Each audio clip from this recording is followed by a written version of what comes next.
First இந்த சாம்பார் பண்ணுறதுக்கு அடுப்பில் ஒரு குக்கர் வச்சுருக்கேன். குக்கரில் தேவையான அளவு தண்ணி ஊற்றிக்கோங்க. இதில் ஒரு 5 பல் பூண்டை உரித்து சேர்த்துக்கோங்க. அதுக்கப்புறமா ஒரு 1/4 டீஸ்பூன் போல் சீரகம், ஒரு கப் அளவுக்கு துவரம்பருப்பு, அதே கப்பால் 1/4 கப் அளவுக்கு பாசிப்பருப்பு எடுத்து நல்லா வாஷ் பண்ணிவிட்டு தண்ணி இல்லாமல் வடிகட்டிட்டு சேர்த்துக்கோங்க. இது கூட ஒரு 1/4 டீஸ்பூனுக்கு கம்மியாக மஞ்சள்தூள், 1 டீஸ்பூன் எண்ணெய், அதுக்கப்புறமா கொஞ்சமாக பெருங்காயத்தூள் சேர்த்துட்டு ஒரு தடவை நல்லா கலந்து விட்டுட்டு இது ஒரு 3 விசில் விட்டு எடுத்துக்கலாம். அடுப்பை மீடியம் ஃப்ளேமில் வச்சு ஒரு 3 விசில் விட்டு எடுத்துக்கோங்க.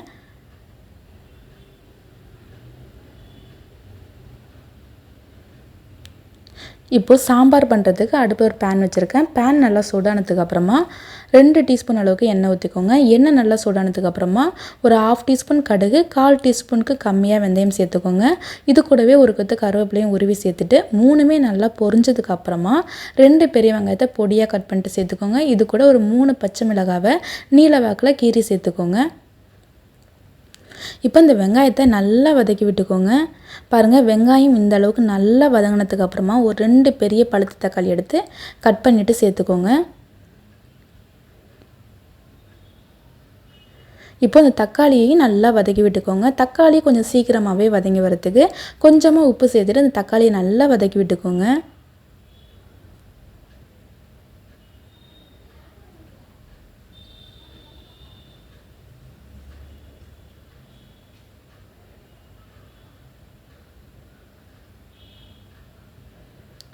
பாருங்கள், தக்காளி நல்லா வதங்கி வந்துருச்சு. இப்போ இதில் காய் சேர்த்துக்கலாம். காய் பார்த்திங்கன்னா கத்திரிக்காய், முருங்கைக்காய், கேரட் இது 3 சேர்த்துருக்கேன். மாங்காய் சேர்க்கணும், அது கடைசியாக சேர்த்துக்கலாம்.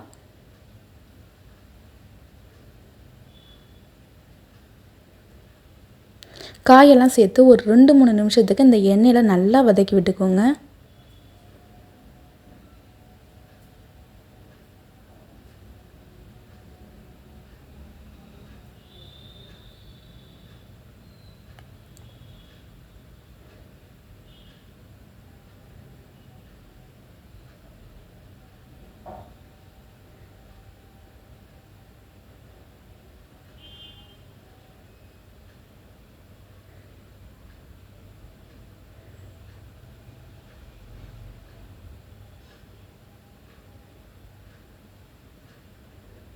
நல்லா வதக்கி விட்டதுக்கப்புறமா ஒரு 2 டீஸ்பூன் அளவுக்கு சாம்பார் பவுட்ரு சேர்த்துருக்கேன்.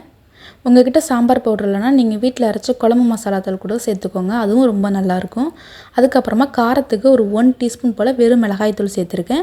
அதுக்கப்புறமா அந்த சாம்பாருக்கு தேவையான அளவு தண்ணி ஊற்றிக்கோங்க. ஆல்ரெடி நம்ம பருப்பு வேக வைக்கும் போதெல்லாம் தண்ணி சேர்த்துருக்கோம். ஸோ பார்த்துட்டு நீங்கள் தண்ணி சேர்த்துக்கோங்க. இப்போ தண்ணி சேர்த்து ஒரு தடவை நல்லா கலந்து விட்டுக்கோங்க.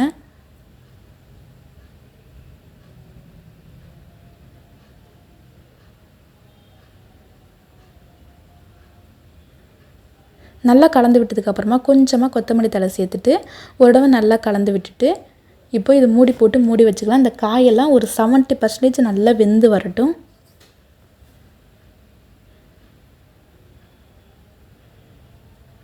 பாருங்கள், காயெல்லாம் ஒரு 70% நல்லா வெந்து வந்துருச்சு. இப்போ இந்த டைமில் ஒரு தடவை நல்லா கலந்து விட்டுக்கோங்க. இப்போது ஒரு சின்ன நெல்லிக்காய் சைஸ் அளவு புளி எடுத்து கரைச்சி ஊற்றிருக்கேன். ஏன்னா நம்ம மாங்காய் சேர்க்க போகிறோம். ஸோ அதனால் புளி தண்ணியை நான் கம்மி பண்ணிக்கிட்டேன்.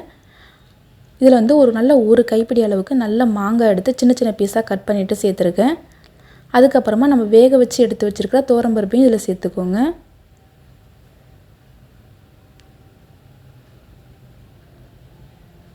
இது எல்லாத்தையும் சேர்த்து ஒரு தடவை நல்லா கலந்து விட்டுக்கோங்க.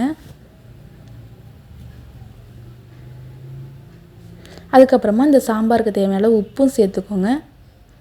அதுக்கப்புறமா கடைசியாக கொஞ்சமாக கொத்தமல்லி தழை சேர்த்து ஒரு தடவை நல்லா கலந்து விட்டுட்டு இப்போது ஒரு 5 நிமிஷத்துக்கு இந்த சாம்பாரை கொதிக்க விட்டு எடுத்துக்கலாம். காய் இன்னும் கொஞ்சம் முழுமையாக வெந்து வரணும். இந்த மாங்காய்லாம் நல்லா வெந்து வரணும். ஸோ அது வரைக்கும் நல்லா கொதிக்க விட்டு எடுத்துக்கோங்க. அடுப்பை மீடியம் ஃப்ளேம்லேயே வச்சுக்கோங்க. பாருங்கள், சாம்பார்லாம் நல்லா கொதிஞ்சு காயெல்லாம் வெந்து மாங்காய்லாம் சூப்பராக ரெடி ஆகிடுச்சு. ரொம்ப வாசனையாக இருக்குங்க. அதே சமயம் இந்த சாம்பார் ரொம்ப டேஸ்ட்டாக இருக்கும். உங்களுக்கு விருப்பம் இருந்தால் நீங்கள் கடைசியாக கொஞ்சமாக ஒரு சின்ன துண்டு வெல்லம் சேர்த்துட்டா இன்னும் ரொம்ப டேஸ்ட்டாக இருக்கும். ட்ரை பண்ணி பாருங்கள். இது உண்மையாகவே இந்த சாம்பார் ரொம்ப டேஸ்ட்டாக இருக்கும். கண்டிப்பாக ட்ரை பண்ணி பாருங்கள். தேங்க்யூ.